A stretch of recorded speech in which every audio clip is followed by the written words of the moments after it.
Terry McCoy, it's great to see you. Now, I've known you a long time and I've always known how much of a fantastic chef you are, but this brand new book, St. Patrick's Plate, by you, is absolutely fascinating. It really is. There's amazing recipes in there, and what struck me is how easy they are to drum up and cook. Give us a little bit of the inspiration behind the book. Well, I came to live in Skerries in 1972, and the people of Skerries were always sort of semi-embarrassed about St. Patrick and what happened to him, because when he came paddling over the Irish Sea, he landed on an island off Skerries, and his only companion was a little goat, and he used to milk the goat to sustain himself. And one day when he went off to sea, down towards Rush to Christianise those, the Skerries lads went out and raided the island, found his little goat, killed it and ate it.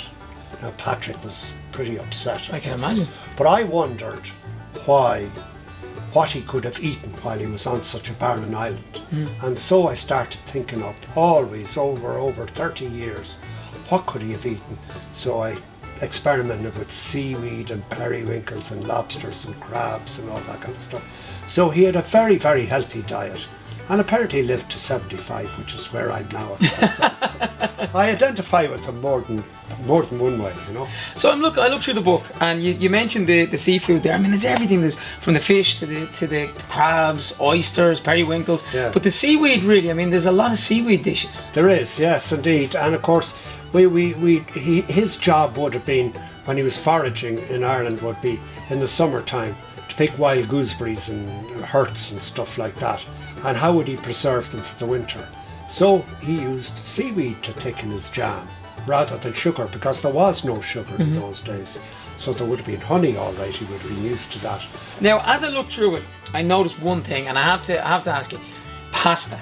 So now, Terry, we're talking 5th century Ireland here. Did St. Patrick really make pasta? Well, he did, because those ingredients were available, having come from Roman Britain. The Romans would have travelled out as far as China. China's where pasta was invented, and so they would have brought it over. So it would have been one of the ingredients that was available, and actually you could dry it and store it, so it preserved, so it's great.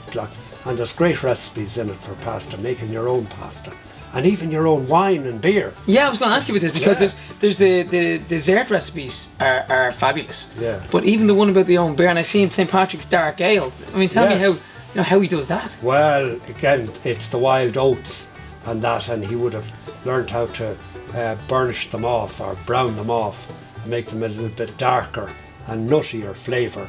And I suppose it was the precursor to Guinness, really, you know. Yeah. He had all that stuff was there, but we've lost it.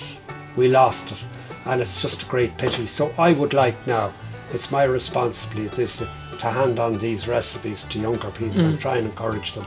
So listen, if you're doing not much this St. Patrick's Day because things may be cancelled because of you know who, you might get a copy of this book.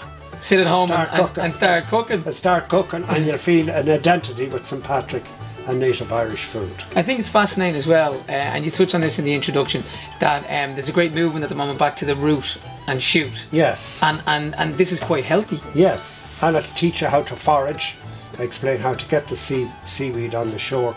So nothing nicer than to go out to a long summer's evening or spring evening and pick up the seaweeds and kind of cook them yourself. Fantastic. Sounds amazing. It really is. I'm looking forward to getting stuck in. Can you tell everybody how to get a hold of it at this St. Patrick's Day? www.stpatricksplate.com, and you can order it there, or you can come to a good bookshop like Manor Books here, and Robert will have it in stock. Robert will sort you out here in Malahide. He certainly will. Absolutely. Well, before I go, Terry, I couldn't do it. Couldn't end it without making you stick these on. I'm wishing everybody a very happy St. Patrick's Day. Down the lens. Here we go. Happy St. St. Patrick's Day. Have a good one.